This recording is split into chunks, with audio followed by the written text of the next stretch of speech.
ભરૂચ પાલિકાના ફાયરના વિભાગનો દુરુપયોગ 15 દિવસના પાણી કાપ વચ્ચે ફાયર વિભાગ પાસે ગરનાળાની દિવાલની કરાવાઈ સફાઈ।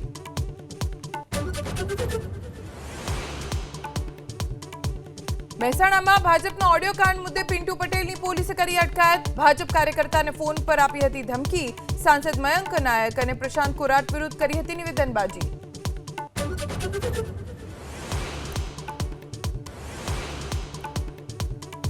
મોંઘવારીનો વધુ એક હપ્તો 10 દિવસમાં ચોથી વાર વધ્યા પેટ્રોલ ડીઝલના ભાવ।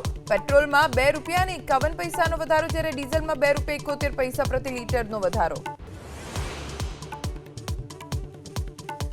કારોબારી સપ્તાહના પ્રથમ દિવસે ઉછાળા સાથે ખુલ્યું શેર માર્કેટ। ડોલરની સરખામણીએ રૂપિયામાં પણ સુધારો।